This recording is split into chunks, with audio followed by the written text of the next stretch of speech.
Bem-vindo à Tribo TDAH, o podcast que hiperfoca na sua vida. Eu sou a Tata Finoto. Esse é o podcast para você, que é desatento, hiperativo e impulsivo e deseja descobrir mais sobre transtorno de déficit de atenção e hiperatividade. Essa é a nossa tribo, nosso lugar para aprendermos juntos, sem julgamentos. Aqui também tem espaço para quem não é TDAH, mas quer nos entender melhor. Hoje nós vamos terminar de falar sobre TDAH e trabalho em tecnologia. Então vem entender por que a área é tão atrativa para neurodivergentes e se o mercado é realmente acessível.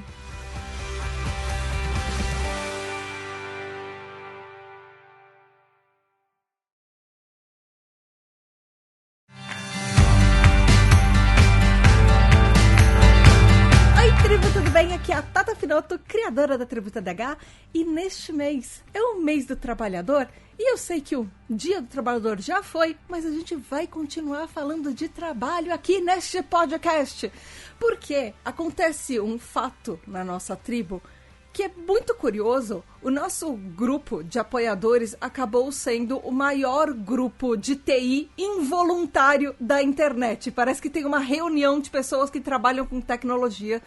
E nos últimos anos eu descobri que a quantidade de pessoas neurodivergentes que trabalham com tecnologia é absurda. E aí hoje a gente vai desvendar este mistério, falar sobre a área de tecnologia. Você que talvez participe dessa área, que seja talvez um programador, ou você está cursando faculdade, fazendo cursos, entrando na área, tentando descobrir se é alguma coisa que vale a pena e você é neurodivergente. Bem-vindo! Talvez esse episódio ajude você, ou talvez, sei lá, eu não posso garantir que de repente você não vai sair daqui desanimado. Mas, enfim, é como todas as histórias de trabalho, sempre tem lados que a gente gosta de falar e outros que não necessariamente. Mas, antes, recadinhos da Tata. Fique para os recadinhos, eles são importantes. O primeiro é dê 5 estrelinhas ou curta o podcast onde você ouve. O segundo é indique para os profissionais de saúde, seus colegas de trabalho, de repente, seus amigos, familiares, enfim, as pessoas que você acha importantes, porque ajuda a divulgar o podcast. Isso é bem importante. E o terceiro e o mais importante, se você gosta da Tribo TDAH, apoie a tribo, porque todo o trabalho pode acabar se eu não tiver apoiadores suficientes. Então vai lá em apoia.se/tributadh e você tem direito ao nosso grupo exclusivo, que você vai conhecer as pessoas que estão aqui comigo nessa gravação. Você também tem direito a um encontro anual, que ele é exclusivo para apoiadores. Você vota nos temas dos episódios, você participa das gravações, você ouve seu nome dos episódios, você recebe os episódios adiantados e você recebe parabéns no mês do seu aniversário. E os aniversariantes de maio são: dia 23 tem Mariana Branco, dia 28 Pri Mariane e dia 30 de maio Rodrigo Ken. Parabéns, parabéns, parabéns, parabéns, parabéns. Muitas, muitas, muitas felicidades para vocês e beijos especiais da Tata. Começando o episódio, essa é a segunda parte do episódio sobre trabalho em tecnologia. Eu estou com os convidados aqui de novo, mas se você perdeu a primeira parte, pausa, vai lá, eu tô te esperando. Do episódio não vai fugir, ouça no seu tempo, enfim. Mas se você já está com tudo em dia, eu estou com convidados e eu vou apresentá-los de novo, porque são pessoas maravilhosas que estão aqui. Eu vou agora começar com ordem aleatória. Regis, bem-vindo de volta!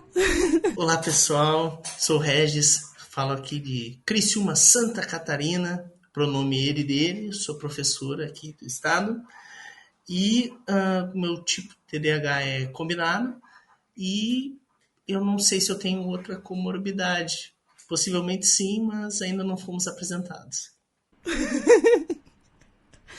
Anlônio também está aqui comigo. Muito obrigada por estar aqui de volta.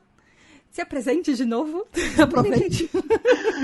Olá, eu sou o Lônio, eu falo aqui de Lagoa Nova, no Rio Grande do Norte, São Potiguar. Eu sou programador e o meu tipo de TDAH é combinado com algumas comorbidades aí obscuras da ansiedade e depressão que está acompanhando aí junto. E para fechar o time também tem a Skyatura.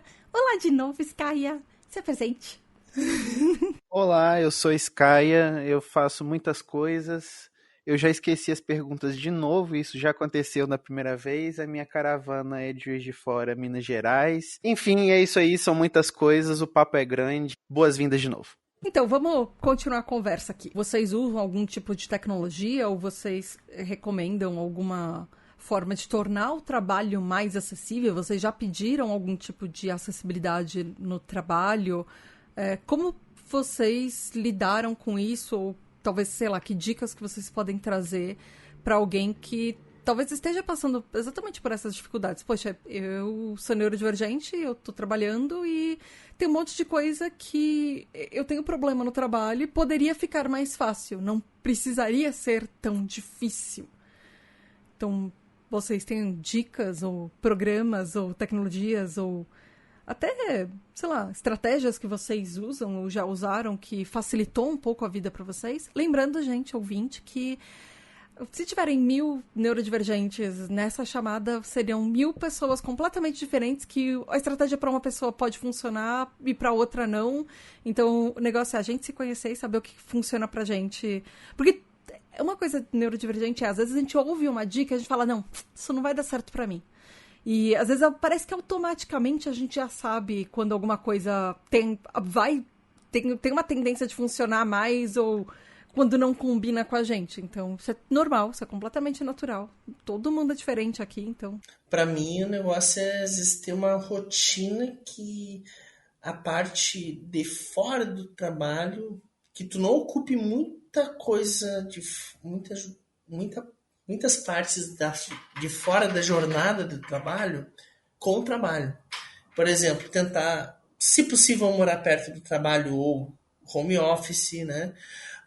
Não levar coisa para casa, tentar separar bem, por mais que isso seja, digamos, óbvio que a gente ouvir, é muito difícil a gente conseguir fazer isso na prática. Não é óbvio. A minha psicóloga me pergunta há anos se eu já estou conseguindo separar um horário de descanso e um horário de trabalho. Não, tu sabe que tu tem que fazer, mas tu sabe que tu não consegue, é diferente. Saber o que tem que fazer e tu fazer tem uma diferença bem grande. Eu também sei disso. Eu tenho lá, autocrítica, né? Aí tá lá, um dia acordando 4 da manhã porque eu tô num lugar silencioso, porque não é a hora que não tem barulho que eu vou conseguir fazer alguma coisa, né? Então é bem complicado a gente conseguir falar. Falar é bem fácil, mas é bem complicado a gente conseguir cumprir. Mas o ideal é que a gente não leve demanda para casa, assim, é a única coisa assim, que eu tenho para falar mesmo, porque a gente tem esse momento de desligar do trabalho mesmo. Mas a gente sabe que entre falar e fazer são coisas completamente diferentes. E tentar também fazer exercício físico, comer bem. Olha, a alimentação até eu consegui começando a comer melhor, nossa, mudou a minha vida, sabe? Pra mim funcionou muito bem. Eu acho que o ponto principal vai aí. Uma das dicas que eu tinha até anotado aqui, eu vou chegar nas tecnologias e artefatos que eu uso no trabalho, mas já a partir desse ponto que a gente falou sobre se alimentar, dormir bem, separar o trabalho da vida pessoal. Desculpa te interromper, mas você falou artefatos, minha cabeça foi para RPG. Desculpa, eu tô pensando em artefatos místicos. Desculpa. É quase. Mas sacrifício é algo muito presente na vida do neurodivergente. A gente se sacrifica a todo momento. E um ponto que a gente tem que ponderar muito na área de TI são esses sacrifícios, porque a gente sacrifica nossa alimentação, sacrifica nosso sono, sacrifica nossa higiene pessoal, a gente acaba tendo problemas com todos os tipos de hábitos, né? A gente acaba perdendo muitos hábitos nos hiperfocos e na dedicação do trabalho, e é muito sobre saber qual sacrifício vale a pena, e na maioria das vezes não vale. Então, ter essa noção do sacrifício é muito importante. Mas o ponto mais legal que eu queria puxar é que, para mim, o grande artefato que me ajudou, assim, que me trouxe muitos bônus na minha build, foi justamente papel e caneta. Foi um negócio assim, que fez muita diferença no meu dia a dia, de não procurar uma solução para o meu trabalho de tecnologia na tecnologia de fato e olhar algo mais fora. Por quê? O ato de anotar as tarefas que eu tenho para fazer, ou fazer uma lista no computador digitando, beleza, me ajuda a ter uma organização. Mas o ato de escrever no papel essas tarefas que eu tenho para fazer hoje, ou, por exemplo, escrever o que é que eu vou falar numa reunião, me ajuda a fixar também, além de estar tendo aquele lembrete visual. Então, ajuda muitas vezes a eu manter aquela informação na minha mente mais fresca quando eu estou com papel e caneta do lado. E aí, além desse ponto... Calma, mas por que o papel e caneta? Porque eu faço isso, mas eu faço no computador... Porque eu tenho um pequeno problema de eu não escrevo, eu psicografo. E eu não consigo ler o que eu psicografo depois.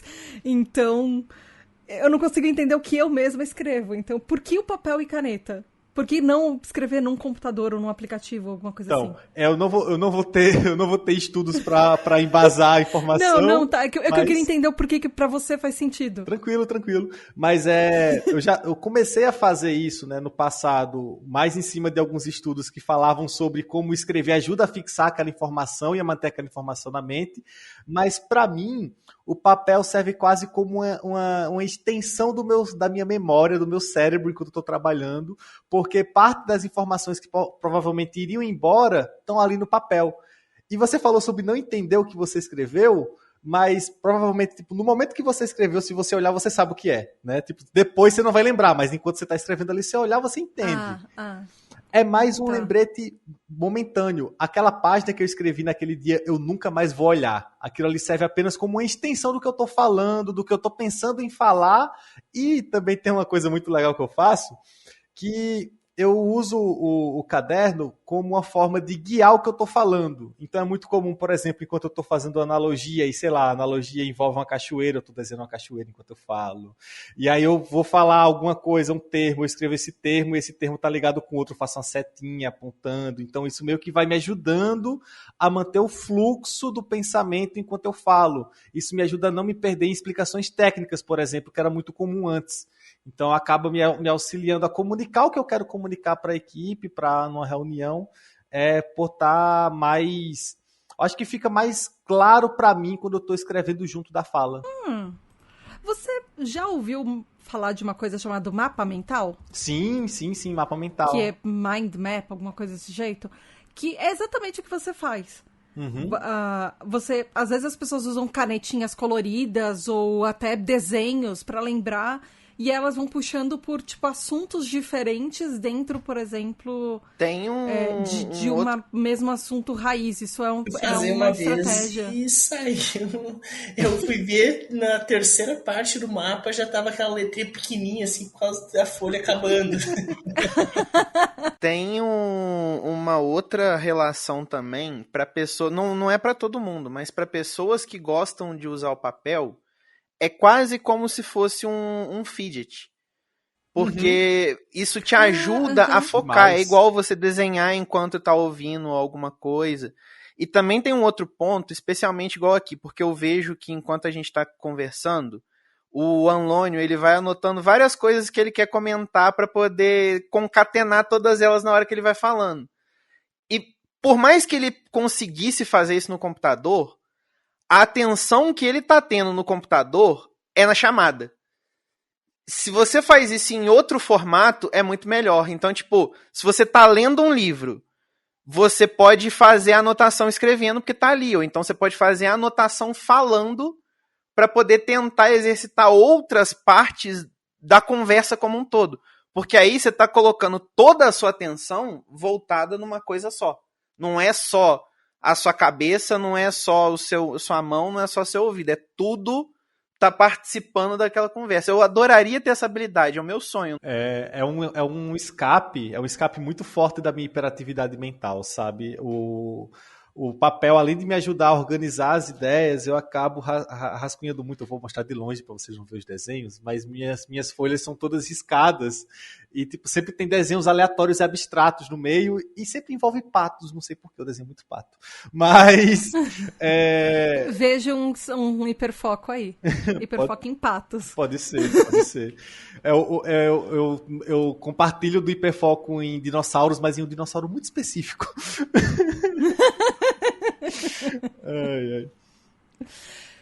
Mas é isso, eu acho. Você ia falar alguma coisa, Tata? Não, eu ia perguntar se você... Porque o Regis já falou também. Sim, qual que era a pergunta certinha, só pra eu lembrar?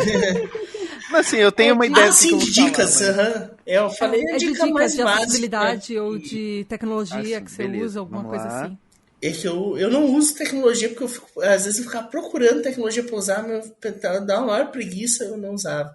Aí o soninho e para exercício e comer bem, nossa, me ajuda já um monte.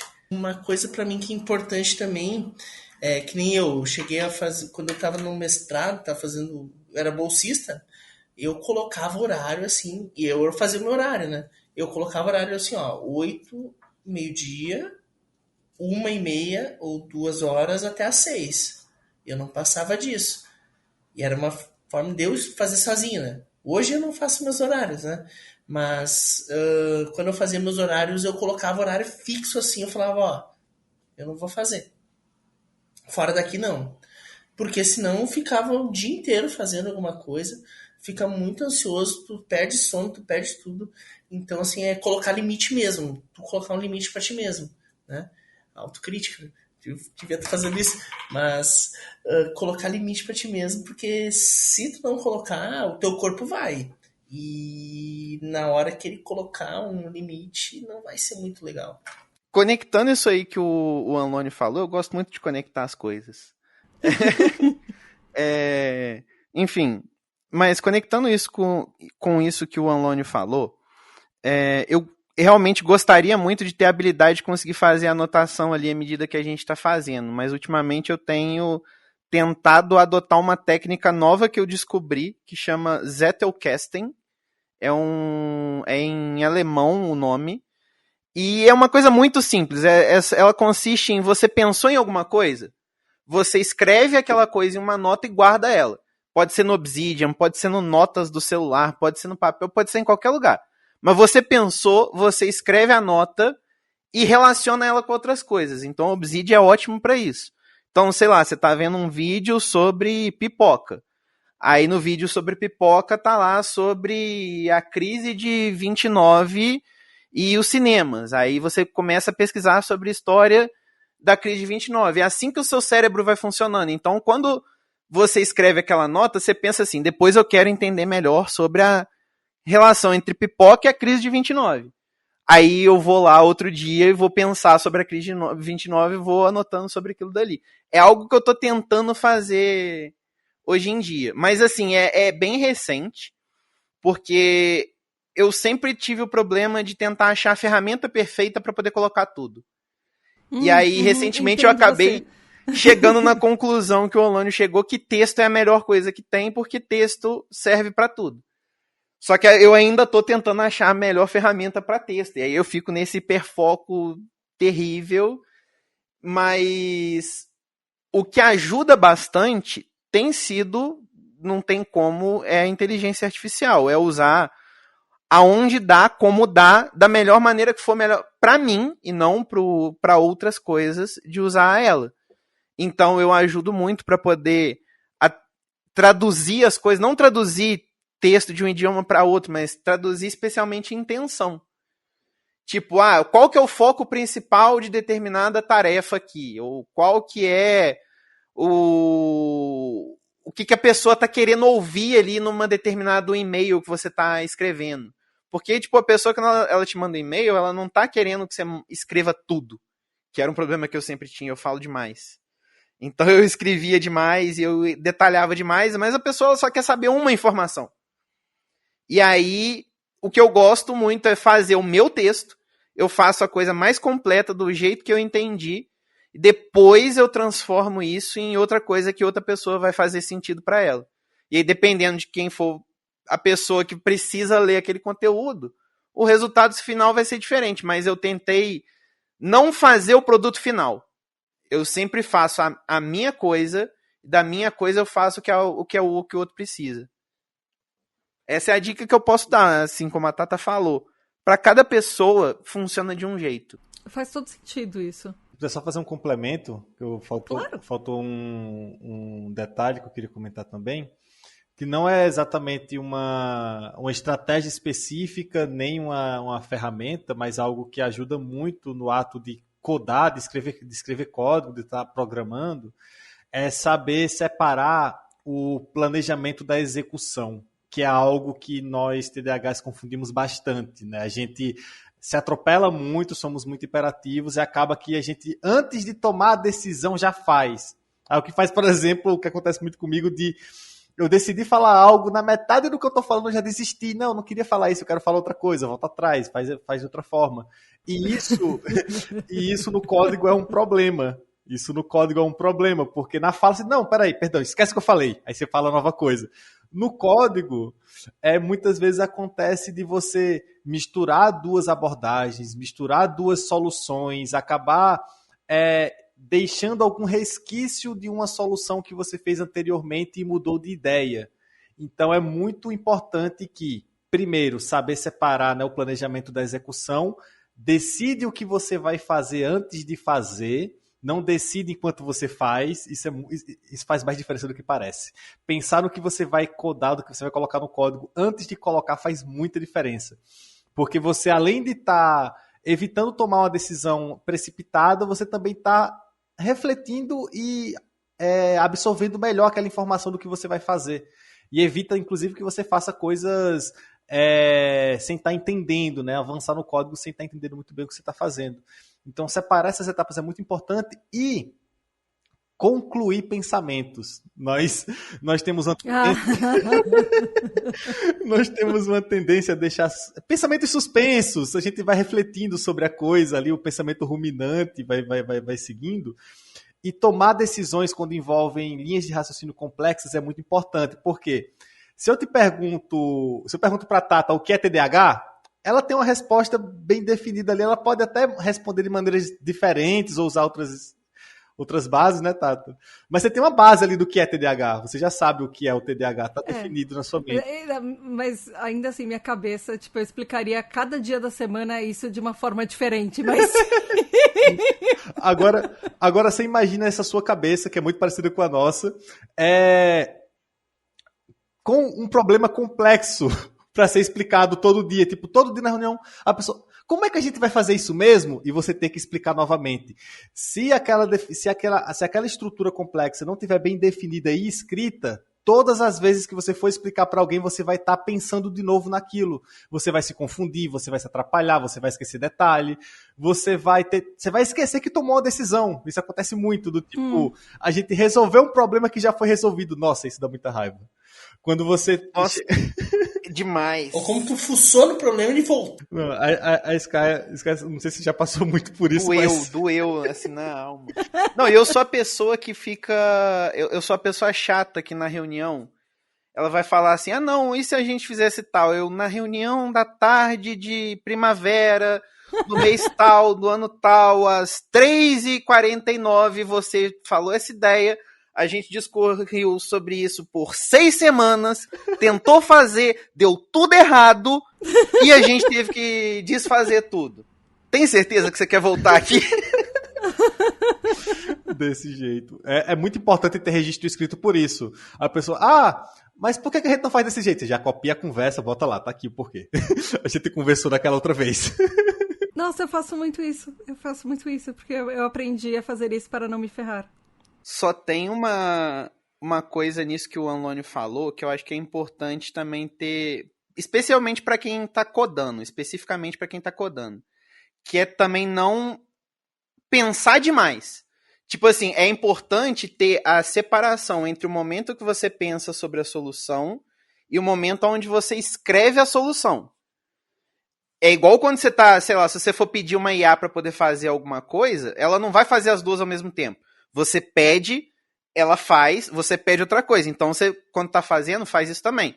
Você pensa no que tem que fazer, você faz coisas pequenas. E também não pode se prender muito naquilo dali.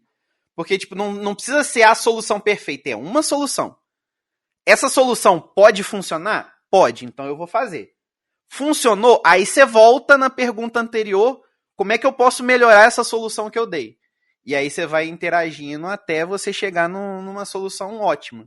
Nossa, esse é um ponto muito importante e aí vai cruzar com tudo, né? Com o Regis, com a Tata também, porque você prepara a aula, você prepara texto, prepara conteúdo. Se você for parar para refinar e não definir um tempo para refinar aquele texto, aquela aula você refina infinito. é infinito. Você Sim. faz. Não, nunca Você tem termina. seu tempo. Isso vocês falaram me lembrou muito. Eu tava ouvindo um podcast de entrevista com uma autora que eu gosto muito do livro que é a minha nova obsessão. E coincidentemente ela é TDAH. E eu fiquei muito feliz quando eu descobri que a Rebecca Yarros é TDAH. Gente, qualquer pessoa que talvez tenha lido Quarta Asa, Fourth Wing, enfim, é disso que eu tô falando. E ela tava falando que gente, ela é muito clássico do TDAH. E depois eu fui perceber na entrevista dela, eu falei, nossa, faz muito sentido o que ela fala. Ela tem ideias super geniais à noite, de madrugada. Aí ela escreve um monte de coisa de madrugada, várias partes dos livros, ou que vão entrar em cenas, qualquer coisa. Ela fala assim, aí eu vou dormir. E aquela ideia que eu achei que era genial, eu leio ela no dia seguinte. E aí eu me espanto com quanta groselha eu escrevi, quanta coisa ruim saiu dali. Porque eu estava com sono e eu achei, às 3 horas da manhã, meia-noite, eu achei que era uma ideia genial. Às 10 horas da manhã, ela não é uma ideia genial. E eu estou rindo de mim mesma por uma coisa tão idiota que eu escrevi. Então, é um pouco do que a Skaya falou também. Deixa, às vezes, aquela sua ideia genial marinar. Perfeito. Deixa ela requentando por um tempo, às vezes pergunte para um amigo se a sua ideia é genial. É uma ideia genial, porque às vezes ela faz muito sentido só na sua cabeça. eu tenho muitos desses problemas e algumas coisas são muito legais. Mas tem uma coisa... Uma coisa que eu penso assim é que isso é importante a gente falar. Se falar em voz alta ajuda muito.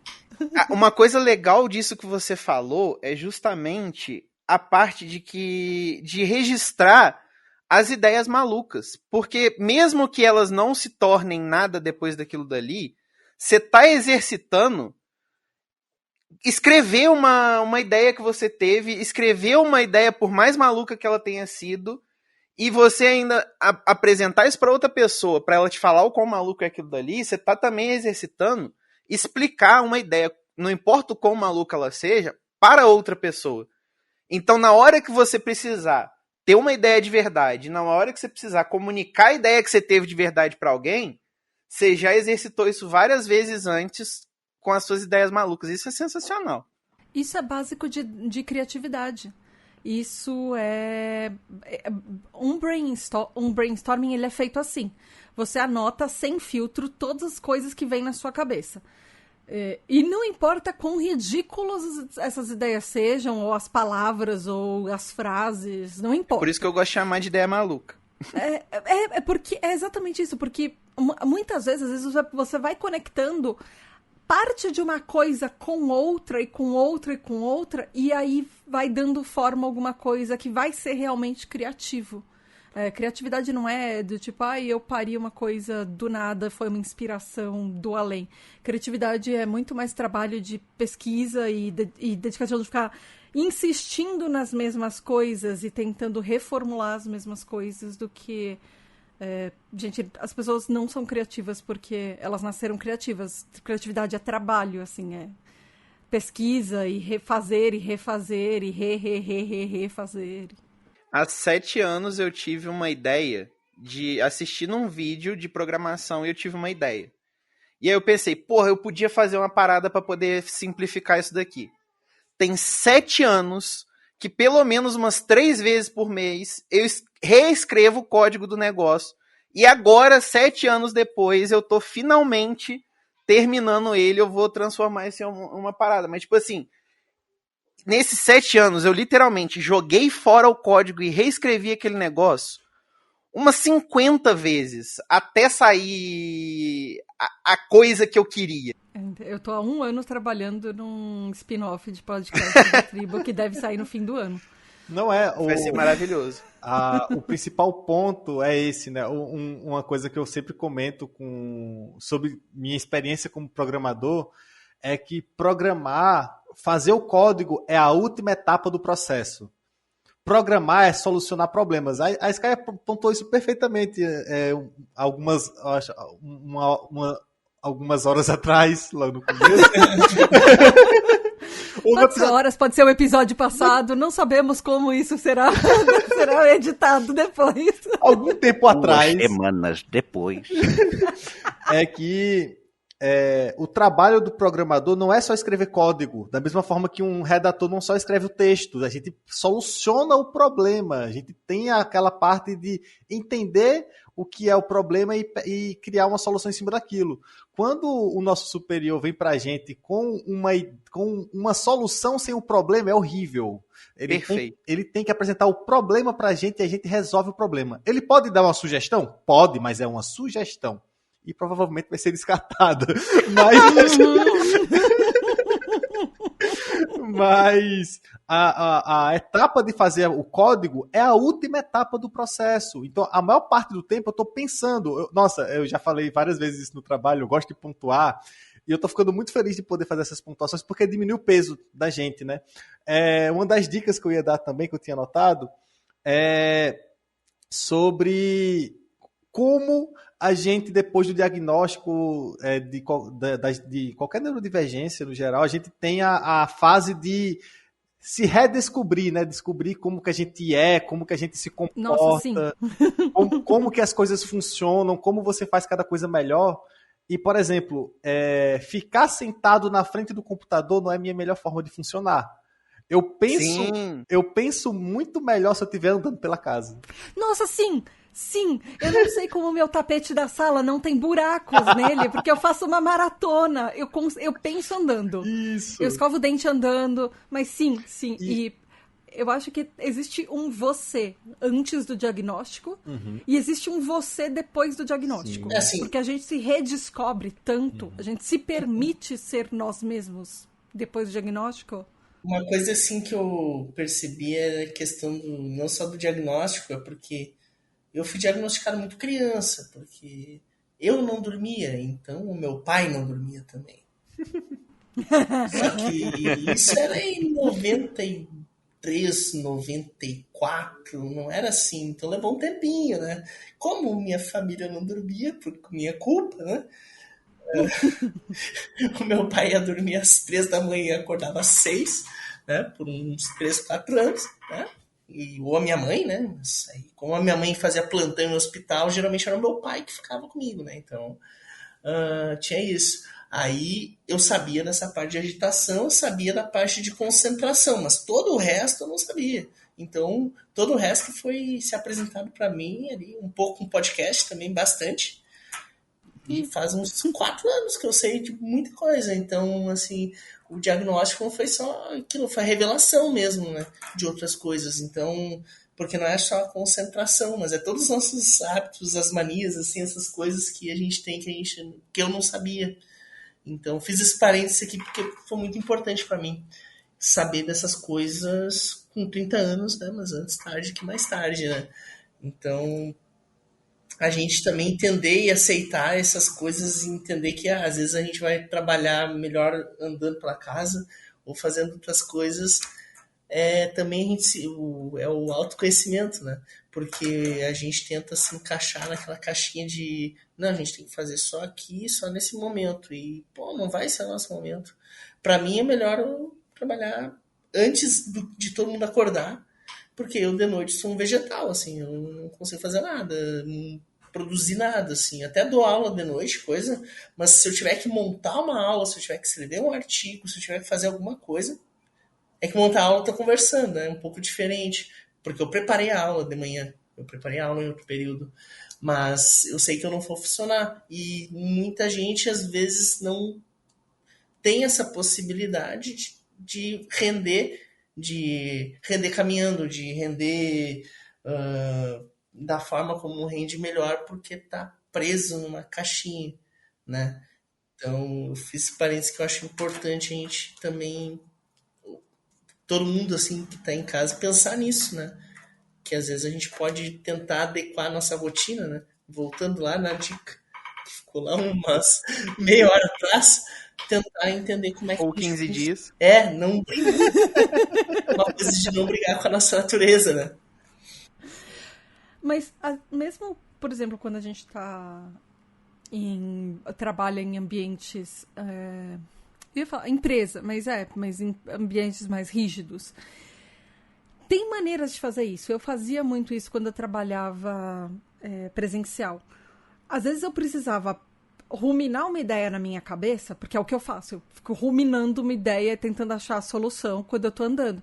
Então eu levantava, ia até a área do café, e às vezes ficava olhando a janela lá fora enquanto eu tomava o café, ou aí às vezes eu ia ao banheiro, e... Sabe, às vezes só o fato de levantar da cadeira, você sair do seu ambiente da frente como eu ia pro banheiro, depois eu ia tomar um café, aí eu ficava olhando a janela enquanto eu tomava o café, ou olhando pro céu, sei lá. E aí, enquanto isso eu ia trabalhando, às vezes mesmo em ambientes mais rígidos, a gente consegue fazer um pouco isso. Não é tão fácil e fazer isso toda hora, mas às vezes... Tem sempre alguma coisa que a gente consegue fazer. Adaptações, às vezes, elas podem ser super simples. Eu tenho uma coisa sobre isso que, infelizmente, a pandemia me ensinou. Porque eu achava que eu tinha uma habilidade muito boa em compensar essas coisas. Até o dia que eu descobri o que era trabalhar em casa.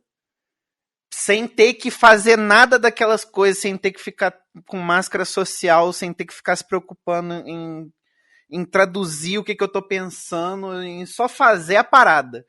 É outro mundo, assim, especialmente quando você tá programando ali, é outra coisa. É ruim até porque se ficar demais, chega a ser prejudicial. Eu acho que é importante ter um equilíbrio para tudo, né, mas... Como eu tô agora só trabalhando em casa, eu sinto que algumas das minhas habilidades sociais, elas deram uma piorada, uma diminuída, mas acontece. Existir o ônus e o bônus. Mas eu achei no estudo algumas dicas simples, assim, porque eu sempre achei que acessibilidade, elas não precisam ser uma coisa que... Primeiro, elas não precisam ser custosas para a empresa e elas não precisam ser custosas para a gente. Às vezes são coisas simples que funcionam ou podem funcionar. Por exemplo, providenciar um ambiente estruturado. Às vezes não precisa ser da empresa, às vezes pode ser da gente, por exemplo. A gente anotar em um caderno, um aplicativo, uma agenda, por exemplo, como o próprio Anônio falou. Ou pedir feedbacks regulares para os nossos supervisores. Tentar agendar, assim, sei lá, de mês em mês, de 15 em 15 dias, conversar com o seu superior e falar, olha, às vezes me ajuda a saber o que você está achando, o que está dando certo, o que não está, para eu ir ajustando isso aos poucos e para ajustar as minhas próprias expectativas. Porque nem sempre a gente sabe como a gente está indo. Eu já falei isso antes, esse próprio estudo falou, sabe? Às vezes o que a gente acha que está acontecendo, o que realmente está acontecendo, são dois mundos completamente diferentes. Então, de repente, conversar com o seu supervisor e falar, vamos agendar uma vez por mês, ou uma vez a cada 15 dias, para você me falar como é que tá indo, como é que eu tô, como estão os meus trabalhos, as coisas que eu tô fazendo, o que eu posso melhorar, o que tá bom e eu posso manter assim, até pra gente ter um pouco mais de paz de espírito, porque eu não sei vocês, sempre que eu trabalhei presencial, uma das minhas piores ansiedades é nunca saber quando que eu vou ser demitida. Porque pra mim nunca é o se. A minha cabeça funciona no quando. Então, ter esse medo constante de eu vou ser demitida, quando vai ser e por que vai ser, não me faz bem. E não me faz bem no trabalho e não faz bem pro meu trabalho. Porque eu vou produzir menos, sendo que eu sempre tenho uma preocupação no fundo da minha cabeça. Então, você pedir essa opinião para o seu superior pode ajudar nisso, a te tranquilizar, a saber o que tá legal, o que não tá e o que você pode mudar com isso. Às vezes, é uma coisa que pode ser simples e pode fazer toda a diferença pra gente. Outra coisa que eu falo bastante aqui na tribo é quebrar as coisas que você tem. Tanto as tarefas quanto os objetivos. Às vezes, quebrar a própria equipe. Às vezes, você trabalhar com equipes menores ou, de repente, se reunir com grupos menores de pessoas até para ver se a sua ideia funciona, como o Anônio falou, como a Skaya falou também, até como o Regis falou, sabe? Às vezes, você ter uma ou duas pessoas para você bater as ideias ali, ou discutir um projeto ou alguma coisa assim, ajuda você quebrar coisas em grupos menores, tanto de pessoas quanto de tarefas e objetivos. Se não tiver ninguém, assim. pede ajuda pro ChatGPT. Fala, finge que você é meu parça aqui e troca uma ideia comigo. Pode funcionar, né? Eu já fiz isso várias vezes. Não, você falando sobre quebrar as coisas com sua equipe, eu só imaginei todo mundo quebrando tudo no ferro velho, assim, quebrando... Não, eu pensei a Tata chegando em todo mundo com um taco de beisebol, quebrando o time. Diálogo. Eu já vi que existem diálogo. lugares que você paga e você tem coisas velhas e eles te dão, Nossa, sei lá, eu sempre porrete, quis ir alguma nessa coisa. parada. Eu tenho muita aflição de um negócio assim, porque mesmo que o negócio seja velho, eu fico pensando que é um desperdício ficar quebrando alguma coisa. Mas aquela coisa não... Mas teve uma função. Se você parar pra pensar, Se você parar pra pensar, aquele objeto que não tinha mais nenhuma função, teve uma função muito importante, que foi fazer parte da sua jornada. Mas o saco de boxe tem a mesma função e ele não quebra. Mas tem, por exemplo... Ele quebra sua mão. Não quando você tá enfaixado corretamente, faz o punho certinho e tá usando luva. Mas sobre o pedaço de pau, ele é a arma do diálogo, né? Se alguém pega o pedaço de pau, quer conversar, então funciona. Então, olha, é um ponto muito importante. Aceitar que nossas expectativas não são confiáveis. A gente tem que conviver com essa verdade. Nossas expectativas não são... A gente só tem que tomar cuidado também para não cair numa insegurança muito grande, porque a gente acaba... sim. Acaba... Porque a gente sempre pensa que tá errado, né? Nossa, Mas é que tem os dois também. Claro. Tem sempre a expectativa para mais, que é do tipo a ideia genial que a gente tem, que a gente acha que vai ser muito boa, e só a gente acha que ela vai ser muito boa, e a ideia...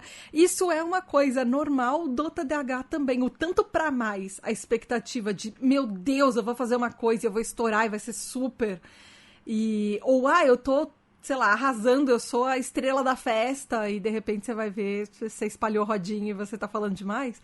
Existe no TDAH essa falta de autopercepção, tanto pro mais quanto pro menos. Por isso que é muito bom conversar e falar sobre essas expectativas, justamente para balancear, e tem um ponto muito importante. Quando a gente está muito empolgado e faz sentido estar empolgado, não importa o quanto tentem colocar aquela ideia para baixo. Se você falar para alguém, a pessoa dizer, não gostei, não, você não entendeu minha ideia, vai embora, a minha ideia é muito boa, você não entendeu. Pique o Bohemian Rhapsody do Freddie Mercury, que ninguém entende. O que você está fazendo? Ópera? Por que você está falando de ópera? Que não, vai fazer sentido. Então, é muito sobre alinhar expectativas, mas sobre ideias e coisas que você acredita que de fato ali fazem sentido, você saber dialogar e conversar sobre aqueles pontos. Isso é muito importante sobre estrutura, tá? TI não é uma área que dá para se trabalhar sem respeitar o devido processo, sabe? A maioria das áreas precisam, obviamente, respeitar o seu devido processo, mas TI eu vejo como algo muito importante de se ter tanto as fontes ali de consultoria, de pessoas que entendem do projeto na visão macro e as pessoas que entendem no nível de produto, né, de quais são as regras que aquele sistema tem que seguir, quais são os pontos principais, qual é a proposta do sistema. Você tem que ter aquela pessoa que tem aquela visão mais macro, para quando você chegar com uma proposta menor sobre uma solução, você confrontar aquela ideia e conversar sobre aquela ideia. Então é muito importante ter essas figuras, a figura da liderança, da equipe, a figura de uma liderança tecnológica acima, para que você consiga levar propostas, elas serem retrucadas, já ter aquela réplica em cima do que você falou, para você conseguir defender e, inclusive, entender melhor a sua ideia. Porque quando você é colocado, quando você é confrontado, você tem a possibilidade de aprimorar aquela sua ideia, mas corre o risco de você cair em um ponto que é muito comum da gente também, que é o de simplesmente ceder muito rápido, porque sempre acha que está errado, né? Quando você tem uma insegurança, sim. Você tem aquela tendência a simplesmente ceder para a ideia do outro e pronto, vou fazer como ele pediu. E também tá porque tu tem um medo também, muitas vezes, de dizer ou não, né? Então, é aquela coisa de tu não quer desagradar também, então bora, isso aí já era, né? Então, às vezes, tu fica revendo coisas que, tipo, pô, tu tem certeza que vai dar certo, tem certeza que é assim, mas aí tu pensa, não, ela tá falando com tanta convicção, e provavelmente eu tô errado. Então a gente fica se culpando. Então, e tu pensa, cara, que coisa estúpida, cara. Mas enfim, é isso, né? Então a gente tem que cuidar muito, eu tenho que me policiar com algumas coisas. Às vezes eu olho assim, tá, mas será que isso aqui tá certo? Aí depois eu vou checar, tá certo mesmo. Esses dias eu tava corrigindo um gabarito e eu olhei assim, pá, mas isso aqui tá tudo errado, né? Não foi. Aí o que eu fiz? Eu coloquei umas matérias da mesma turma junto e eu tava olhando a matéria errada. Aí eu tava corrigindo no gabarito primeiro. Sorte que eu não tava no papel, né? Mas eu tava corrigindo no gabarito primeiro. Aí óbvio que eu ia estar errado, eu olhei a matéria errada. Aí felizmente eu vi a tempo. Aí eu olhei, não, essa matéria é aqui de cima, não é essa aqui de baixo. Aí eu peguei o certo. Mas às vezes a gente fica se questionando tanto que comete erro por mesmo estando certo, né? Então a gente tem que cuidar bastante com isso. Eu comentei que eu já troquei ideia com o Gepeto ali pedindo para ele poder entrar num personagem, né? Uma coisa que eu costumo fazer, especialmente quando eu tô pensando em alguma arquitetura que é muito grande, que tem muitos detalhes com muitas nuances. Então, eu pego alguma parte daquilo dali, aí eu crio um personagem de uma pessoa que quer negar tudo que eu tô falando. Mas com argumentos, obviamente. Então eu crio ali um personagem que vai debater comigo para tentar mudar a minha ideia. E aí eu dou a ideia que é a que eu quero defender. E aí eu tento ele ficar dando várias... Tipo, eu faço ele ficar dando vários motivos do porquê que a minha solução não funcionaria. E eu vou tentando responder todas elas. Porque se eu conseguir responder todos os cenários que ele cria, então eu cheguei numa coisa que me deixou confiável. E na hora que eu for bater o pé lá para poder falar, eu tenho a convicção para poder falar que não, eu sei que isso daqui é o melhor que eu consigo chegar nesse cenário. Eu já extrapolei todas as opções, então se o povo for perguntar alguma coisa, raramente as perguntas que vão ser feitas vão ser tão complexas quanto o GPT da vida ou o Gemini vão fazer, na verdade. Mas isso te ajuda a elaborar melhor a ideia, te ajuda a ver se ela faz sentido, e te ajuda a defender as suas ideias também. No fim, você externalizou sua ansiedade, né? Porque a ansiedade tem muito esse papel da gente se autoduvidar. E da gente ficar respondendo para nós mesmos as coisas que poderiam ser falhas. Então, você externalizou isso e não personificou, porque o chat não é uma... Mas você deu quase com um personagem. Eu materializei. Isso. Obrigada. Você personagenzou. É mais fácil, materializou. O bom é que a gente já faz isso, é uma ótima ferramenta para externalizar, mas é uma habilidade que a gente acaba desenvolvendo como TDAH, que é a de simular discussões na própria cabeça. Sim. Não é saudável. É saudável, isso não. É um dos mecanismos que... Mas, nossa, a gente faz muito isso. E tu simula tudo errado, né? Simula tudo errado. Que a pergunta que chegar lá não vai ter nada a ver com o que tu pensou na tua cabeça. Isso é o que mudou a minha vida. Tipo, eu ter a possibilidade de simular os cenários sem pensar os piores cenários possíveis e não conseguir pensar em nenhum outro cenário positivo daquilo dali é uma maravilha. É uma coisa simula, que nem sempre vem aquela simula, né? Pensa assim, simula. E aí eu tento esquecer um pouquinho, né? Mas é complicado. Porque aí a gente se prepara para uma coisa, mas, né? Eu só não pude deixar de imaginar você também pedindo, Skya, para o GP. Não, você vai ser aqui essa pessoa técnica que vai confrontar a minha ideia, mas além de programador, você é poeta e de vez em quando cita Chaves. Eu já fiz isso. Conhecendo a Sky, ela vai fazer isso. Certeza! A minha assistente pessoal, ela é inspirada na personagem Max da série Two Broke Girls, que ela é muito, tipo, ela é muito azeda. Não é que ela é azeda, ela é amarga. Ela é cansada, ela tem que trabalhar demais, ela não tem paciência com os outros. Então ela é muito sarcástica, ela faz tudo, ela é muito prestativa, ela resolve os problemas, mas ela vai meter um monte de piada no meio do caminho, vai falar o quanto que ela tá insatisfeita em fazer aquilo dali.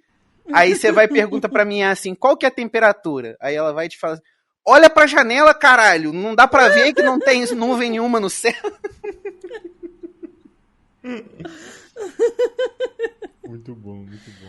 Eu não sei como você lida com o IA que ela é mal-humorada. Eu me esconderia no cantinho, assim, falar, desculpa, não pergunto mais. E assim, outra coisa, às vezes, cuidar, né? Até no ambiente de trabalho, mas aí é mais dica social.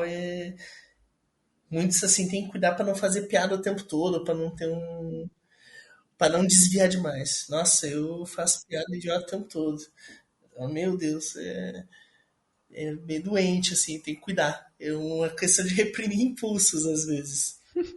Eu já fui chamado no cantinho já pra falar, tipo, ei, dá uma maneirada, mas foi muito no sentido de, era uma pessoa da equipe que não entendeu muito bem a piada e achou que era um deboche ou alguma coisa com ela, e não era. E aí eu passei e digo, não, peraí, vamos controlar aqui para que isso não aconteça.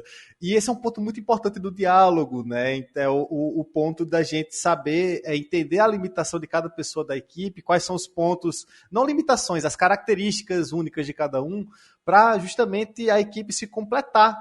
E esse é um ponto muito importante de equipe de TI, que é o quê? As demandas que aparecem de trabalho são muito variadas. Então, entender a necessidade e as habilidades de cada um facilita muito na hora de alocar quem vai fazer o quê. Porque, por exemplo, eu sou a pessoa que gosta de ser desafiada, que gosta de pepino, que eu vou querer que seja... a bomba, chegou a bomba, joga a bomba no meu colo. Eu gosto de lidar com o desafio. E aí, assim, outra pessoa diz, não, eu gosto de fazer aqui, eu gosto de ter o código bem claro que eu preciso fazer, e eu vou fazer aqui muito código, e eu só quero entregar aqui esses cards aqui sem pensar muito, ouvindo minha música e pronto. Beleza, já joga outro tipo de demanda. Então, uma brincadeira que ocorria muito na minha equipe, que eu estou trabalhando, era brincadeiras com, por exemplo, reações exageradas de pessoas de outra equipe sobre alguma informação que a gente está conversando. Eu sempre levava ao pé da letra e achava que a pessoa tinha reagido como estavam falando. Sendo que a pessoa estava exagerando aquilo. E aí, só uma vez, quando a pessoa que fez a piada percebeu como eu reagi, que ela veio no privado e disse, cara, desculpa, eu não queria ter deixado você assim, era uma brincadeira. Se você quiser, eu sempre te aviso antes. Eu digo, por favor, me avisa antes. Vou avisar antes para evitar esse tipo de constrangimento.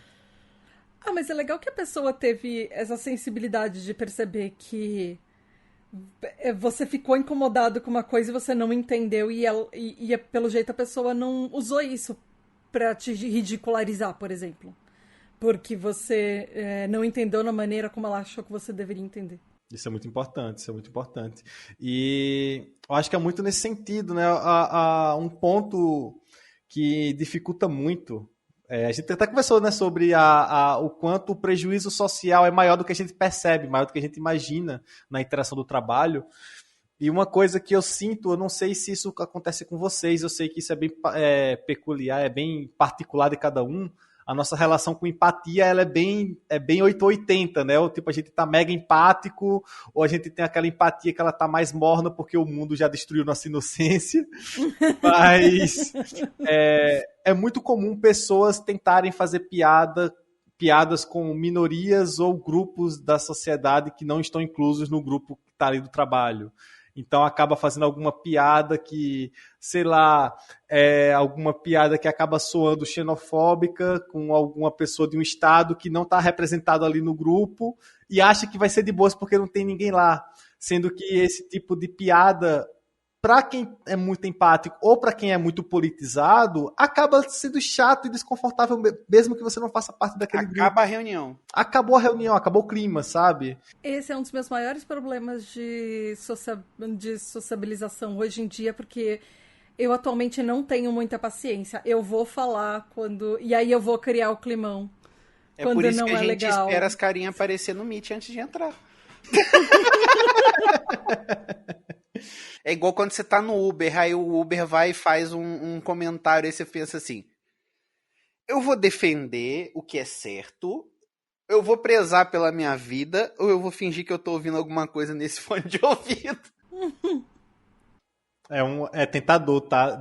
Devolver desconforto pra Uber é muito tentador. É muito Mas tentador. eu não recomendo você entrar numa discussão acalorada, especialmente política, com uma pessoa que tá dirigindo o carro que você tá dentro. Não, assim, a última vez que eu devolvi um desconforto assim de Uber, agora a gente fugiu totalmente do assunto. Isso é um podcast TDAH. Querido ouvinte, se você não sabia que esse é um podcast TDAH, ele é. E coisas assim acontecem com frequência. Aí a Tata, e é assim que se descreve o que é TDAH. Exato! Se você não sabia a aplicação prática do TDAH até esse momento, bem-vindo à tribo TDAH. É uma tentação, e eu fui tentado e eu caí nessa tentação, mas eu não me arrependo porque foi um ponto muito importante. Porque eu entrei no Uber com minha noiva e minha noiva estava com a camisa do Flamengo. E você já imagina, mulher com camisa de time, algum nível de absurdo você vai escutar. E aí, quando a gente começou a conversar e que ele percebeu que ela entendia de futebol, ele quis elogiar ela. E o que foi que ele disse? Ele disse... É muito bom quando a gente vê uma mulher assim que entende de futebol, porque você sabe, né? A maioria delas não sabe nem o nome do goleiro do time que elas torcem. Aí eu fiquei... Ela riu, ela ficou de boa assim, eu digo, como assim? Eu perguntei, eu devolvi a bola, como assim? Não, é que você sabe, né? Normalmente o homem entende de futebol. Não, mas não todos. Não, mas a mulher, normalmente quando você pergunta pra mulher, ela não sabe. Eu disse, sim, mas porque você não pergunta para homens qual é o nome do goleiro do time que ele torce. Eu não sei o nome do goleiro do time que eu torço. E a maioria dos homens não sabem. Então, tipo, eu quis devolver esse desconforto, eu consegui devolver ele de uma certa forma, e que, tipo, a minha noiva... tentou evitar, ela disse, não faça isso, não. Não, eu vou até o final, agora eu vou. E eu fui até o final, muito nesse sentido do tipo, eu já aceitei minha condição de pessoa que vai falar o que as outras pessoas não querem falar em alguns momentos. Então, essa nossa postura de confrontar o desconforto, ela é muito importante muitas vezes, para defender pessoas que estão muito mais incomodadas do que a gente. Então, vou até defender ser o chato da conversa, porque é quando a gente percebe, e é muitas vezes quando aparece o apoio para o que você está falando. Então... Não, eu concordo com você. Eu só... que quando você faz sempre isso, e isso acaba entrando naquela parte dos problemas de sociabilização do TDAH. Uhum. Porque às vezes a gente não sabe o limite de quando é bom ter saúde mental e quando é bom responder. E aí esse limite, ele é muito tênue. E às vezes aquela oportunidade de ficar quieto, ela passa e tu perdeu. Mas eu super concordo que se tiver uma minoria para ser defendida, ela deveria ser defendida, não, e a pessoa que está sendo preconceituosa deveria... Mas, enfim, eu talvez devesse concordar com a Skaya no sentido de, às vezes, não é o melhor momento, pra mim é saúde mental. Não, eu não tô falando que é pra deixar passar impune, não. Obviamente você não, vai eu denunciar sei que não, mas... na plataforma, coisa e tal. Mas é porque, tipo assim, imagina que você tá 2h da manhã, dentro de um carro, de um Uber, num cara que você não conhece, num trajeto que vai ter meia hora de distância. Você vai falar alguma coisa errada ali... Ainda mais se você fizer parte de um grupo minoritário que pode ser o caso, aí é que a chance de dar merda é muito grande. É o caso específico de você estar dentro do carro de uma pessoa e ela pode fazer o que ela quiser ali naquele próximo momento. Então é só ter esse cuidado. Mas é lógico, a pessoa tem que ter as consequências cabíveis ali que dê para poder fazer com segurança. Você não vai se arriscar para fazer alguma coisa ali naquela hora especificamente, porque também não vai dar em nada. Mas eu acho que uma coisa que a gente pode aplicar no TDAH é sempre a frase que porque a nossa falta de filtro, às vezes cabe a frase de eu quero estar certo, eu quero ter saúde mental. Às vezes, eu sei que às vezes a gente esquece dessa frase, mas às vezes ela é boa. Mas eu concordo com vocês, as pessoas preconceituosas deveriam ter vergonha, voltar a ter vergonha de ser preconceituosas atualmente.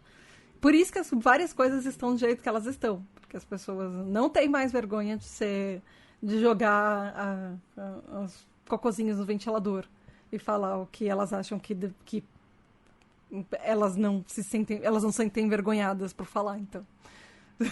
E o que a gente acha que a gente não tem, a gente até tem, mas não tem nessa hora de, às vezes, fazer aquele comentário, digamos, de repreender, né? Se a gente tomar cuidado para não fazer toda hora, ou às vezes também, né?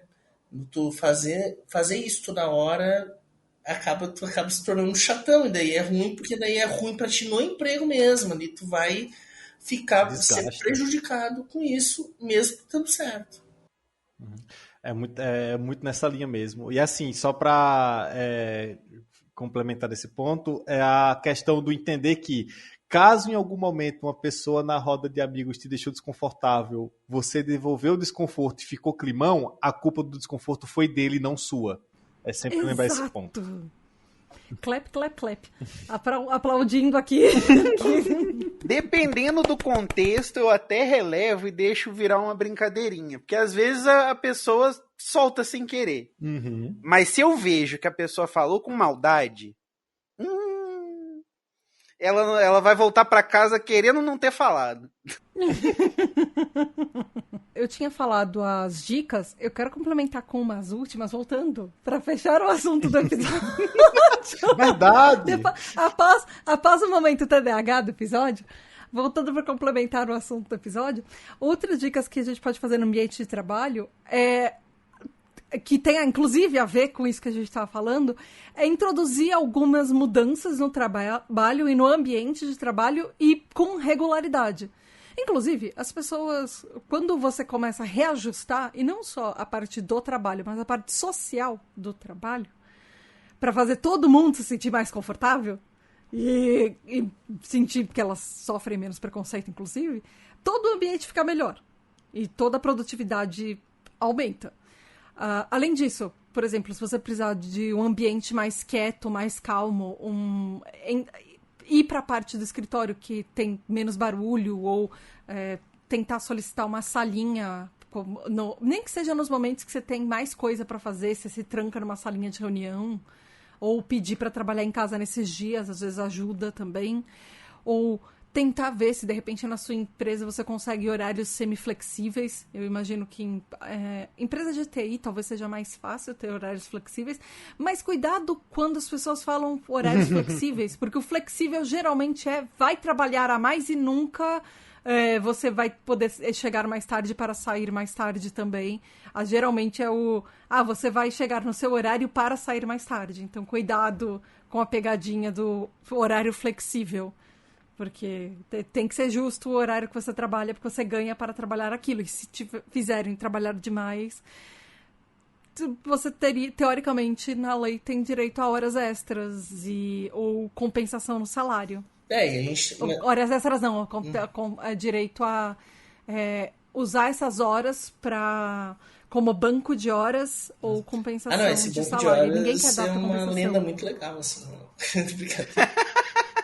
Algumas empresas fazem. Eu já forcei as minhas. Eu anotava em algumas empresas o horário que eu fazia, tipo, que horas eu chegava e que horas a mais. Várias delas me ignoravam. Tem empresa que tem TDAH quando fala do banco de horas. Porque assim, que banco de horas? Que horas? Que isso? Não tem nenhuma hora aqui. Então a gente tem que cuidar assim, né? E também, às vezes, é complicado porque a gente, como o trabalhador, tu é um elo mais fraco ali na relação. Então, tu acaba aceitando por isso. E a gente mais ainda. Então, é complexo, né? É complexo. Eu entendo, né? A gente tem que demandar, tem que cuidar, mas, como é complicado, a gente fica... Muitas vezes, a gente fica melindrado ali de exigir nossos direitos. O que é um problema, mas a gente sabe que às vezes, né, a gente precisa comer hoje, né? Então a gente tem que aceitar algumas coisas, né? Obviamente, tomar cuidado para não aceitar mais que a gente vai carregar, né? Que foi uma coisa que a gente falou o episódio todo, mas é importante lembrar disso. Porque às vezes, saber as batalhas que você vai lutar, entrar nisso também. Você tá numa empresa, você sabe que não vai dar para você pedir banco de horas. E mesmo quando você tá num lugar que você sabe que é aberto a esse tipo de coisa, tem questão de timing também.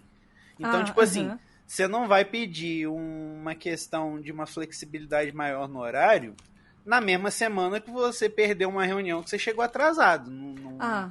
Não faz sentido. Você tem que, negociar mostrando as coisas. Isso aqui vai ser bom pra mim, mas vai ser bom pra você também e eu preciso que você colabore. Mas é lógico, isso depende muito de onde você tá, de qual já é o contexto. Tem lugar que, infelizmente, a gente tem que abaixar e ir procurando outros empregos. Aí eu acho que a gente tem que aprender muito com a geração Z, porque nisso aí essa galerinha tá boa. Não tá bom? Então tchau, tem outro lugar precisando. Mas outra coisa assim importante também até a gente falar, né? Dica de trabalho geral, assim, né? Nem só para nós, a gente também não pode sair chutando pau da barraca de tudo, né? E por mais... Não, eu entendo. Eu sei que não foi isso que queriam dizer, mas é importante a gente tem, digamos, mais valor estando empregados, né? Então... É aprender com eles e não fazer igual. Exato.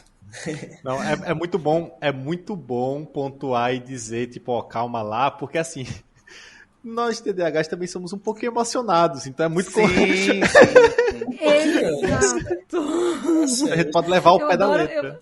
Eu adoro como você fala um pouquinho emocionados. Eu sou total emocionado. Eu adoro o eufemismo. Maravilhoso. Porque eu acho que eu já falei isso num dos outros episódios de trabalho. A gente proporcionalmente tem mais problemas de pedir demissão sem nada em vista e depois ficar desempregado sem pensar que pediu demissão por impulso. E, gente, isso é um fato real no TDAH. Tomem cuidado. Ou ficar empregado por tempo demais achando que não consegue coisa melhor. Isso é verdade. Do outro lado também. Achando que assim, não, porque aqui eles me entendem, eles entendem as minhas limitações e eu já tenho as minhas acomodações e eu vou ter que procurar um lugar que tenha isso tudo e é muito difícil. Vai ser difícil.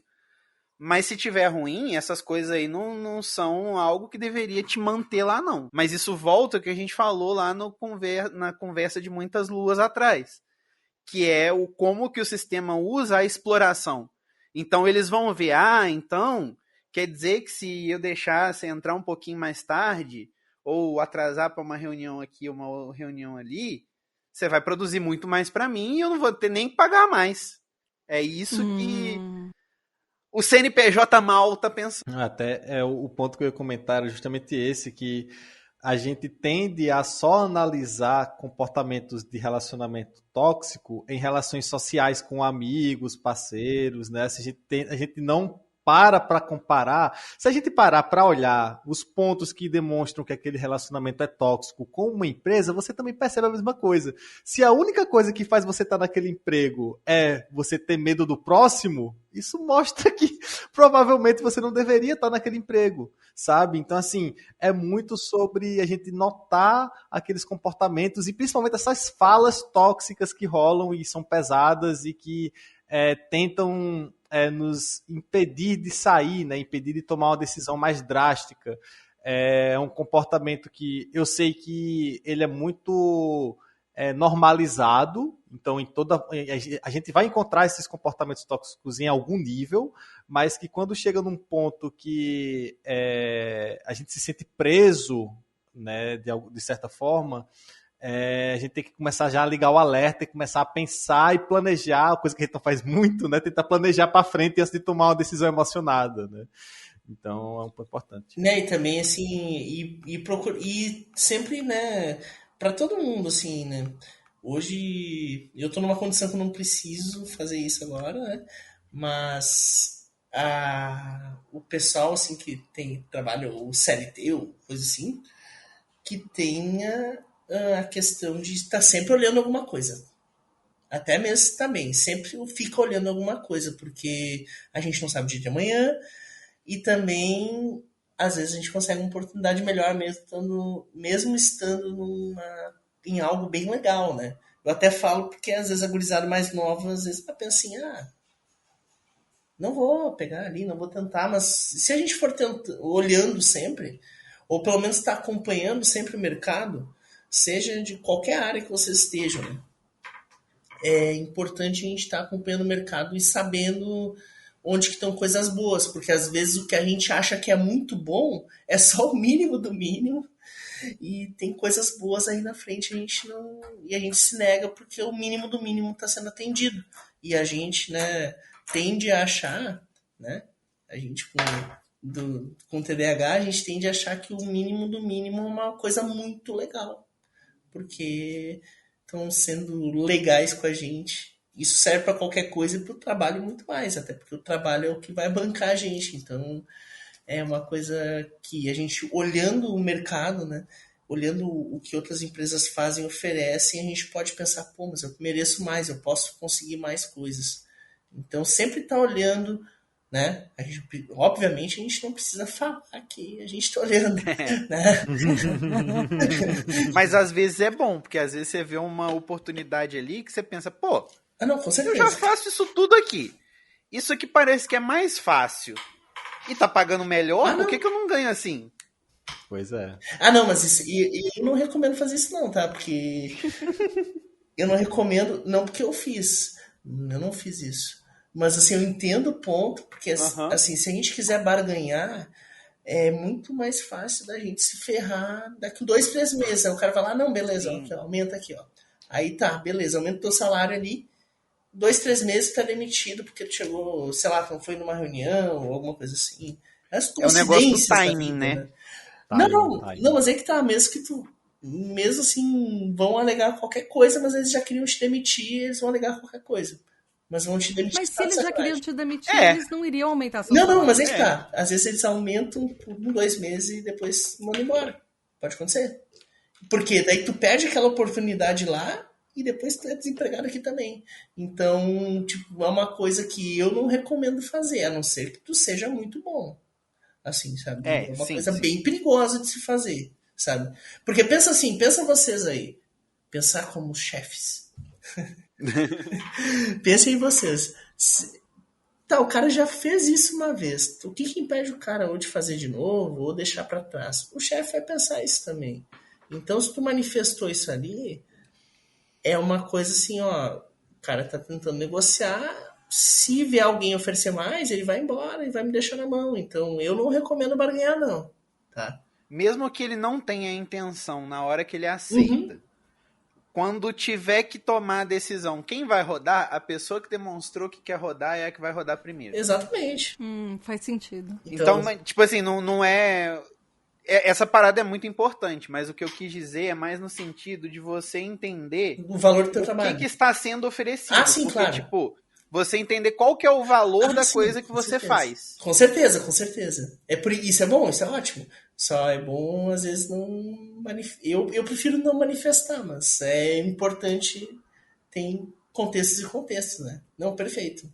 Tem um outro ponto que eu queria puxar aqui com vocês e pegar até as dicas e como vocês lidam com os dias ruins, né? Que são dias muito presentes assim que na vivência do TDAH, de altos e baixos, né? A gente tem dias de alta produtividade, de baixa produtividade, e eu queria saber justamente sobre quais estratégias e quais pontos vocês utilizam para lidar com esses dias ruins.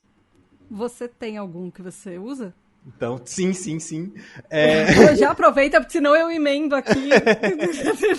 Sim.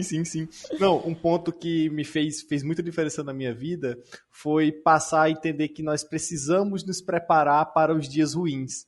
São os dias que a gente mais precisa de apoio, nosso apoio mesmo, né? Da gente estar ciente de que nos dias que nós percebemos aquela baixa produtividade ou aquela dificuldade até de engajar em algumas tarefas mais complexas, de escolher esses dias para lidar com outros tipos de demandas, se possível, né? Do lidar com burocracias, você tem algum e-mail para responder, você tem algum formulário, algum curso que você tem que fazer ali preparatório, que é necessário, ou até algumas demandas menores, né? No caso de programação, focando na programação, pegar correções de bugs, fazer revisão de código, tentar lidar com outras demandas ali que exijam menos da sua criatividade para produzir algo complexo, e você passar aquele dia fazendo coisas mais automáticas. Porque se você tentar ser muito produtivo num dia que você está para baixo, é dar murro em ponta de faca, é você se desgastar para entregar bem menos do que você conseguiria entregar. Nossa, sim. E saber que eles vão... Eu faço isso muito. E saber que vão ter esses dias. Eu, assim, vai ter dia que tu vai trabalhar mal, vai ter dia que tu vai ter feedback ruim e tu vai ficar pensando que tu é a pior pessoa do planeta, talvez, né? Pensar, pô, não sei fazer isso. E é importante a gente ter noção de que esses dias vão acontecer e deixar essas tarefas mecânicas, tipo, sei lá, tem que preencher coisa de sistema, vai lá e faz esse dia aí, né? Pô, é uma baita, né? Tem uma coisa que é, na produtividade, tanto do TDAH quanto do autismo, a gente funciona meio que em ondas, sabe? Tipo, às vezes a gente tá um pouco para cima, às vezes tá um pouco para baixo. O negócio é a gente aprender a entender a nossa faixa de intervalo, nosso intervalo padrão, assim, de quando você funciona e qual é essa faixa para você. Quando você tá da sua parte mais produtiva, na verdade. Ela não é tão fácil de perceber, mas são aquelas horas que você se sente, eu acho que, mais controlado. Porque essa faixa, esse intervalo de tolerância que a gente tem, ele geralmente tá entre momentos que a gente tem energia demais ou energia de menos. É aquele momento que você encontra o equilíbrio, que é quando a gente vai ser mais produtivo. E isso, a gente fica assim porque isso tem um pouco a ver também com a nossa desregulação do TDAH e do autismo. Às vezes, nem sempre a gente está balanceado. E esse é um negócio que os neurotípicos, todo mundo tem esses intervalos, neurotípicos e TDAHs, ou autistas, mas o negócio é que neurotípicos, eles sabem se controlar. A gente tem uma frequência maior que isso acontece. Isso acontece também por causa de como o nosso cérebro processa as emoções, processa o esgotamento, processa a ansiedade. Então, quando a gente tem energia demais, é justamente quando a gente está com aqueles... Quando a gente está ansioso, quando a gente está com um monte de pensamento acelerado, quando a gente está com um monte de inquietação, a gente está hiperestimulado, a gente está com um monte de pensamento negativo, a gente está naquela espiral negativa.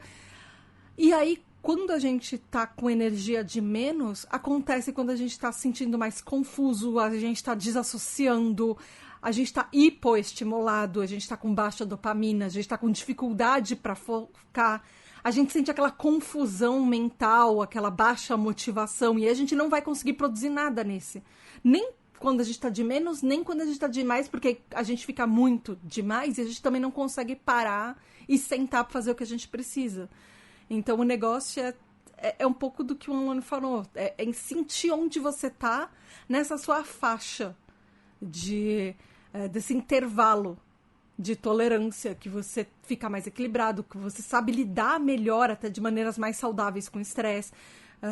Ou até mesmo a gente tem um sentimento de segurança maior no que a gente está fazendo.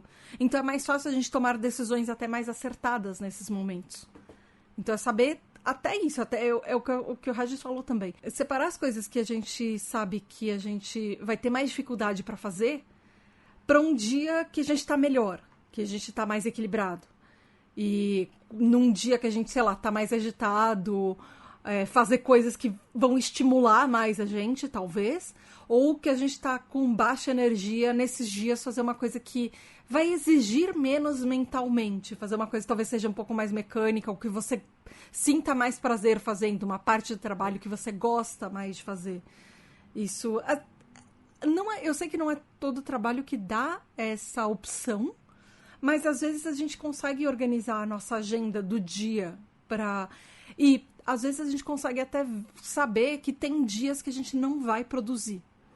Então, tentar manejar um pouco isso. Uma coisa assim que eu, quando estava no mestrado e eu ganhava a bolsa e eu produzia, né? Eu tinha que estudar, fazer coisas da bolsa e tal.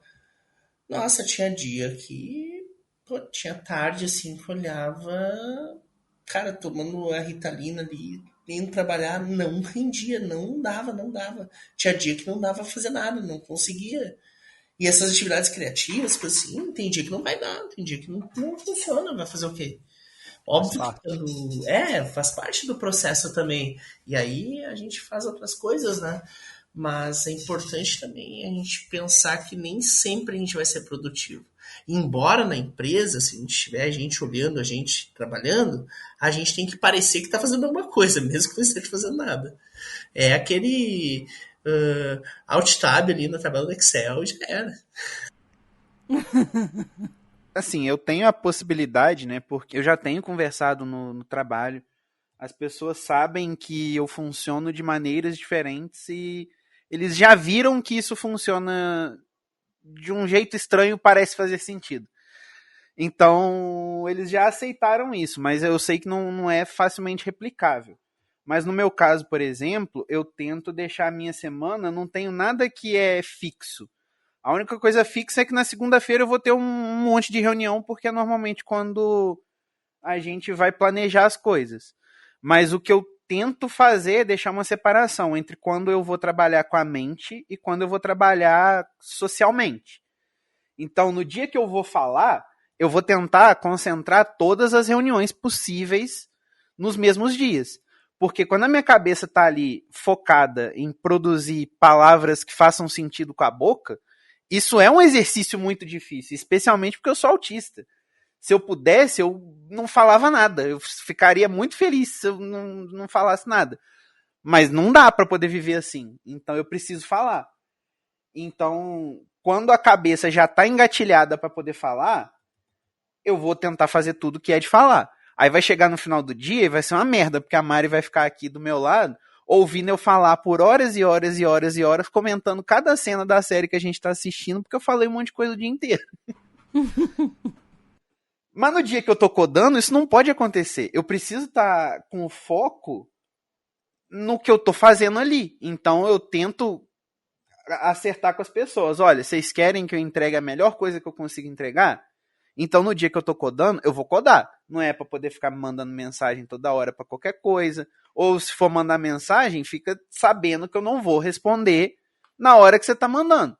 Porque o meu foco ali é em fazer uma coisa de qualidade que não é ficar respondendo as pessoas. Isso é outra habilidade que ative em outro momento.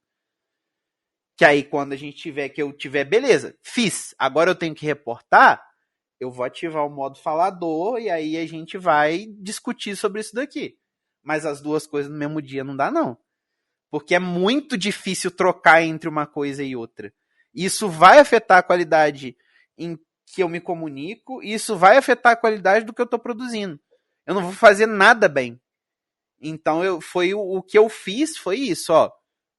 Para funcionar tem que ser assim. Não quer fazer assim? Beleza, eu faço de outro jeito, mas não vai funcionar. Aí é a escolha de vocês. Que isso que você falou faz parte de uma das desregulações das funções executivas que a gente tem tanto no autismo quanto no TDAH, que é a parte do shifting, que é essa alternância de tarefas. A gente tem muito problema nos dois, no autismo e no TDAH, de parar de fazer uma coisa e trocar para outra. Essa alternância, a gente tem muito mais dificuldade de fazer isso. Teoricamente, eu não sei como funciona a cabeça deles direito, mas teoricamente os neurotípicos conseguem parar uma atividade no meio e fazer outra e depois retomar aquilo e terminar. A gente, se largar uma coisa, por causa do TDAH, se largar uma coisa no meio, a gente não lembra que a gente largou, a gente vai largando as coisas em sequência no meio, ou a gente não larga aquilo até a hora que a gente acha que deu e a gente terminou e a gente está satisfeito. São os dois extremos e também no caso do TDAH. Até a questão, por exemplo, a Ritalina mesmo, né? A pessoa toma Ritalina, Ritalina te deixa mais irritado, assim, que o normal. Então, às vezes, pô, toma ali um negócio, eu tomava, né? E se eu tinha que parar para fazer alguma coisa, eu ficava mais irritado que o normal por ter parado ali, né? Porque eu pensei, saco, eu tenho que parar aqui, sabe-se lá quando eu vou voltar e se eu vou conseguir fazer de novo, né? Então, dependendo como o remédio age na cabeça das pessoas, isso influencia também. Porque daí tu já te prejudica com outras coisas, com o social mesmo, né? Obviamente tu não externaliza essa raiva, mas tu fica pra ti, pensa, pô, que saco, né? Então é uma coisa assim que. Não sei não, porque isso pode entrar uma parte de rigidez cognitiva e a externalização da frustração pode ser muito. Acho que não foi nada, né? Mas foi um negócio Mas bem forte. teve uma coisa que eu aprendi com a minha psicóloga que foi, assim, sensacional. Lógico que isso foi um trabalho de muitos meses, não foi algo que foi do nada.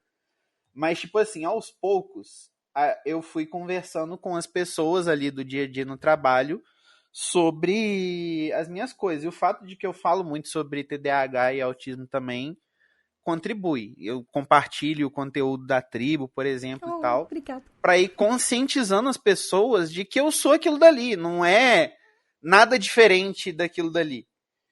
E aí, isso vai indo aos poucos para as pessoas entenderem que eu funciono de uma maneira diferente.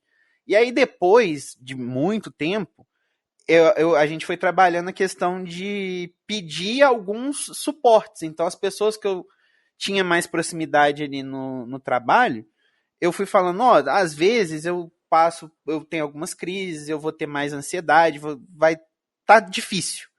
Então, se você perceber que tá demais, me avisa, me dá um toque para eu tentar me controlar melhor. E aí eu fui falando isso com todo mundo, então hoje chegou ao ponto de que quando eu tô num dia ruim, mas calhou de ser o dia que é o dia que eu tô em um monte de reunião, aí ferrou. Porque o dia que eu tenho que codar é maravilha, porque programar me ajuda a aliviar as coisas, aquilo ali é o que me deixa bem. Mas o dia que eu tenho que fazer reunião, eu tô me esforçando para fazer uma coisa que eu não gosto, mas que eu preciso fazer. Aí eu aviso para as pessoas, gente, hoje tá difícil, eu tô cheio de dores, então se eu exagerar aí, desculpa, vocês me avisam, no mais, vamos seguir.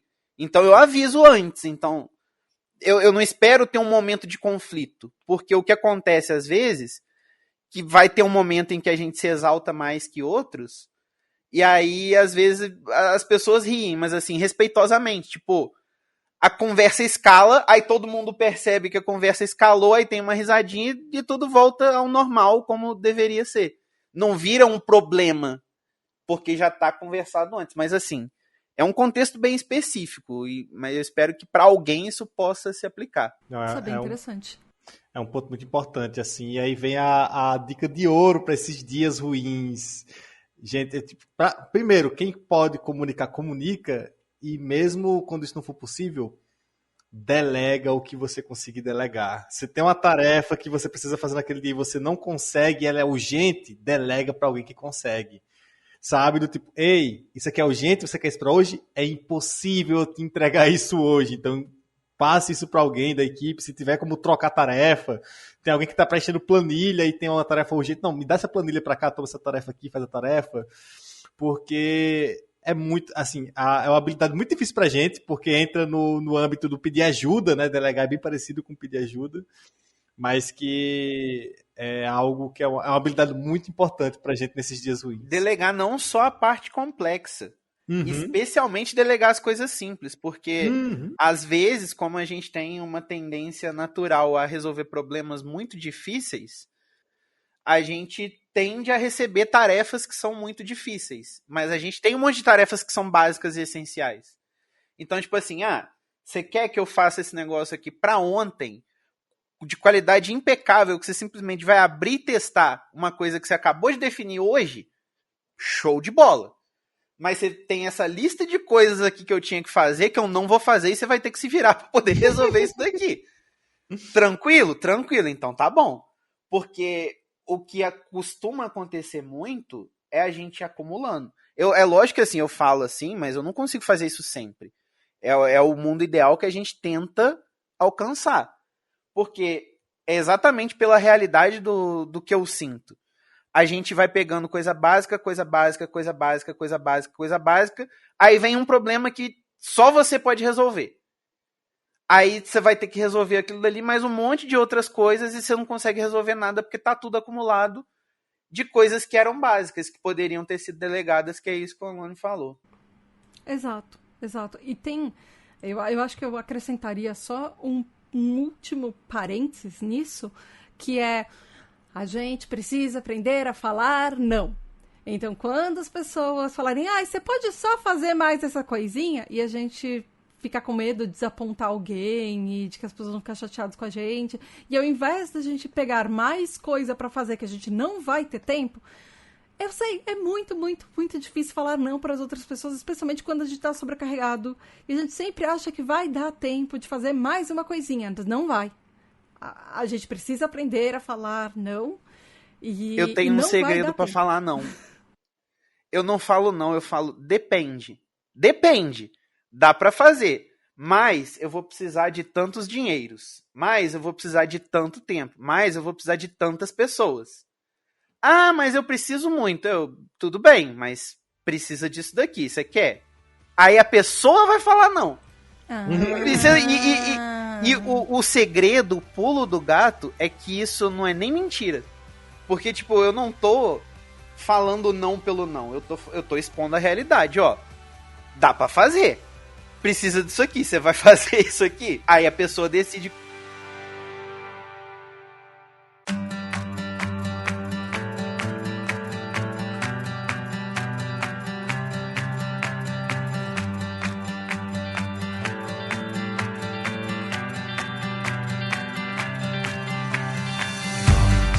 Então, depois desses 2 episódios enormes, cheios de coisa, eu particularmente adorei essa conversa. Espero que você, ouvinte, tenha gostado também. É isso por hoje. Esse é o último episódio desse mês. Mês que vem tem mais. E muito, muito, muito obrigada a vocês 3 que participaram aqui. Eu comecei por ordem alfabética, então eu vou terminar por ordem inversa. Skaya, muito, muito, muito obrigada por estar aqui de novo. Passe seus contatos, as coisas que você quer deixar aqui para os ouvintes. Obrigada por participar de novo. Imagina, eu que agradeço de estar aqui de novo. Agradeço o espaço e o tempo e o ouvido de todo mundo, porque eu falo demais quando eu começo a falar. Aqui você sabe que ninguém tem esse problema. Todo mundo fala quando precisa. Você tem um ponto. Atualmente eu não tenho nada para poder deixar e dizer, me procurem em tal lugar, porque eu não estou fazendo ativamente nada. De vez em quando eu broto lá na Twitch, mas eu não uso rede social nenhuma. Então provavelmente é mais fácil me encontrar no Telegram, ali no grupo dos apoiadores da tribo mesmo. Mas a qualquer momento isso pode mudar, porque eu sempre tenho muitas ideias e a gente sabe como é que é quando a gente é imperativo e impulsivo, né? E fala qual que é o seu canal da Twitch. O meu canal na Twitch, em qualquer lugar que você pode tentar me achar, é Skyatura. Provavelmente vai estar escrito em algum lugar aí que é mais fácil do que eu soletrar. Tá nos links do episódio. Regis, obrigada por participar aqui. Eu agradeço, foi bem legal, foi a primeira vez que eu participei aqui. E algo bem importante para mim poder falar sobre algo que eu vivo há uns 30 e poucos anos, né? Foi bem legal. A minha rede, uso o Instagram, rnase55, tá lá. Pode seguir que a gente sai de volta ou não, né? Mas foi um prazer participar e espero que tenha muito sucesso e tenha mais TDAH Hypers aí participando com a gente. Um abraço. Podia jurar que você já tinha participado de um episódio antes, que também foi roda de conversa há 2 anos atrás. Eu acho que você já participou de um episódio da tribo antes. Eu não. Eu acho que não, mas eu não tenho memória. Então. Eu não. Eu ia lembrar se eu tivesse participado. Porque... Por incrível que eu pareça, tenho essa memória vívida, mas depois eu vou verificar. Não, por incrível que pareça, assim, a minha memória é incrível para fatos e essas coisas. É incrível mesmo. Contrassenso para algumas coisas. Mas, enfim. A minha não é boa, não. Nossa, então a minha é excelente, a chance cara. de a minha tá errada é bem maior. Nossa, a minha memória é excelente, cara. Eu lembro de cada coisa, principalmente coisas idiotas, assim, que a gente não vai precisar pra vida. Isso eu lembro tudo. Depois de não, isso aí... 160 episódios da tribo, eu não sei mais o que eu gravei ontem. Então... Eu não sei o que tem na geladeira, mas olha, eu tenho uma coleção de informações inúteis sobre a biologia. Cara, tu não tem noção. As informações. Eu tenho uma planilha aqui com mais de 1000 jogos do meu time aqui. Eu tenho essa planilha que eu fiz sozinho e eu lembro de umas informações muito idiotas, assim. Quiser umas coisas assim. Não, quiser saber como é que foi Guarani e Glória de Vacaria em 2005, pô, consigo saber. Em Vacaria foi 2-2 e aqui em casa a gente ganhou. Desculpa. Resumo da minha vida. Alone, obrigada por você participar também. Espero que você tenha gostado também. Não, eu que agradeço. Fico muito feliz de poder compartilhar aqui das vivências da TI. Foi muito bom. Quem quiser me procurar na internet por aí é Antônio com um L no lugar do T. Você pode me encontrar no Instagram. Eu fazia umas lives na Twitch também, parei, mas está lá o canal. Talvez eu volte. Estou pensando aí como é que eu vou fazer. Mas é isso. Fico muito feliz de ter participado. O da Twitch também é Anlônio. Isso, é o Anlônio no caso da Twitch. É o Anlônio. Eu já esbarrei nele lá sem querer uma vez. Eu tava navegando pela Twitch, aí do nada eu falei assim, Anlônio, eu já vi esse nome, é um nome bem diferente. Aí eu abri assim, olha, quem temos por aqui?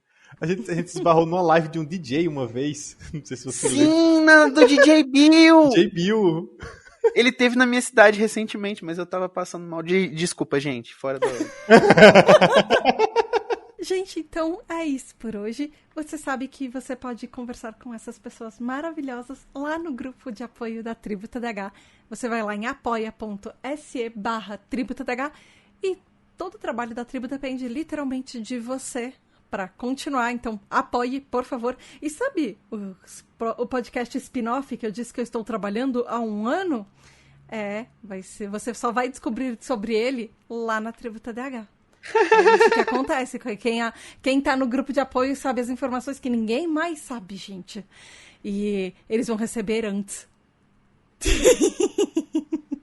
Então, a Skya é admin, então ela sabe as notícias antes de todo mundo ainda. Então, gente, vai lá. Além do grupo secreto, você tem direito ao encontro anual que acontece.